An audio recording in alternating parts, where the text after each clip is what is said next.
Salam and good day. Welcome to today's news roundup from Zeer News 24. It's Thursday, the 5th of Saratan, 1404, in the Afghan calendar, corresponding to June 26, 2025. I'm Pashtana Aryakila, here with the latest headlines from Afghanistan and beyond. India has reaffirmed its support for peace, security, and stability in Afghanistan. Speaking at the Shanghai Cooperation Organization meeting in China, Indian Defense Minister Rajnath Singh emphasized India's continued backing of Afghanistan and urged a consistent global stance against terrorism, calling out countries that apply double standards. Representatives from countries including Pakistan, Iran, Kazakhstan, and Belarus were also present. Meanwhile, the UN Office on Drugs and Crime, UNODC, reports that around 27,000 people in Afghanistan, among them over 2,600 women and 2,150 children, are addicted to high-risk substances like heroin and crystal meth. The report notes a decline in the use of traditional drugs such as opium and hashish, but a troubling rise in synthetic drug use and related criminal activity. In Moscow, the Islamic Emirate is monitoring a serious incident involving a Belarusian man accused of attempting to kill an Afghan child at Sheremetyevo International Airport. The Afghan embassy has been instructed to follow up through diplomatic and legal channels. Financial support has been provided to the family, and the assailant, reportedly linked to Zionist groups, has been arrested. The Islamic Emirate has also rejected a recent UNHCR report claiming that 1.2 million Afghans fled the country in the last 5 months. According to Afghan officials, more than 5 million people have returned to the country since the current government took power, many by choice, others through forced repatriation.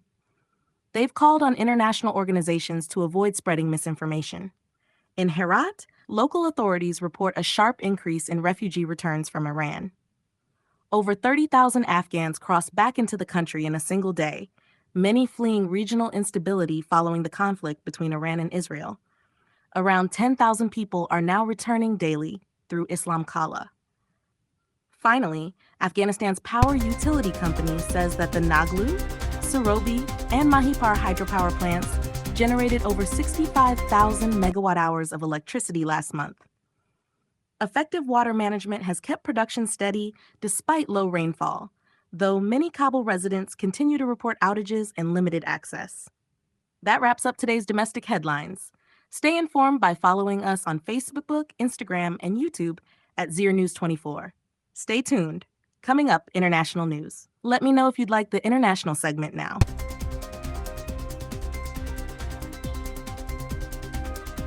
Israeli oppression against Palestinians continues.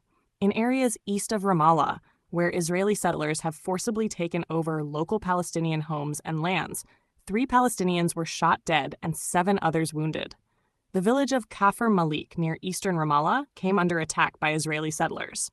The confrontation escalated into violence when Israeli forces arrived and opened fire on Palestinians. 5 individuals were arrested. Palestinians say this attack is yet another clear display of Israeli brutality and part of the ongoing genocide being committed against them. Violations of international humanitarian law, openly backed by powerful nations that continue to support Israel financially and militarily. Today, again in Kafr Malik, 3 Palestinians were killed during clashes triggered by the arrival of Israeli troops who fired upon the residents.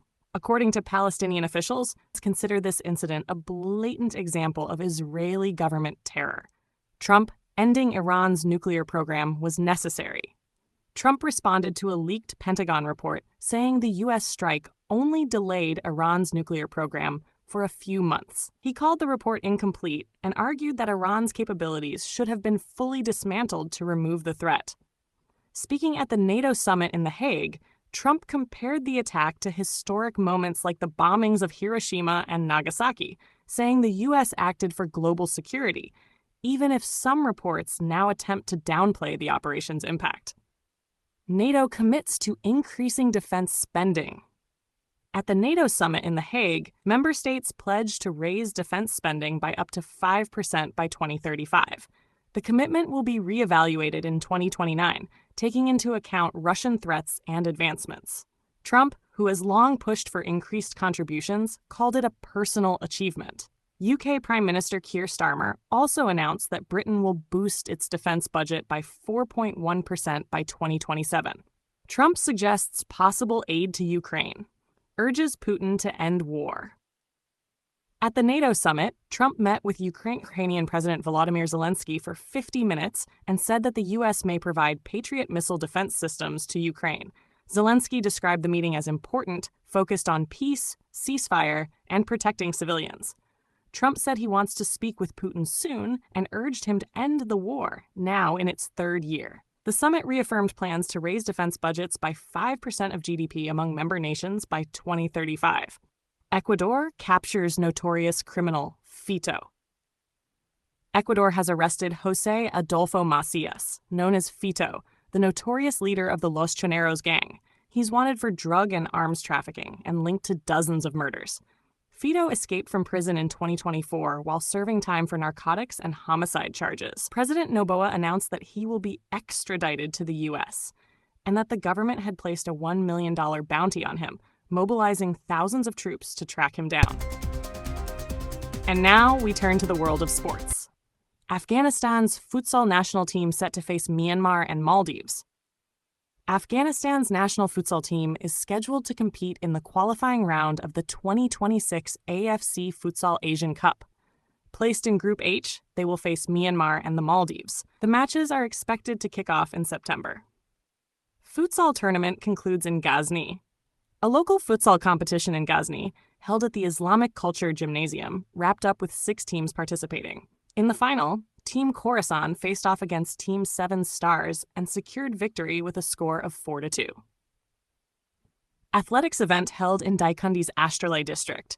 A one-day youth athletics race was held in Ashtralai district of Daikundi, featuring 15 competitors. Musa claimed first place, followed by Farah in second and Murtaza in third.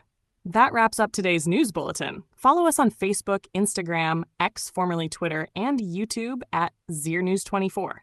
Until tomorrow's edition, goodbye and take care.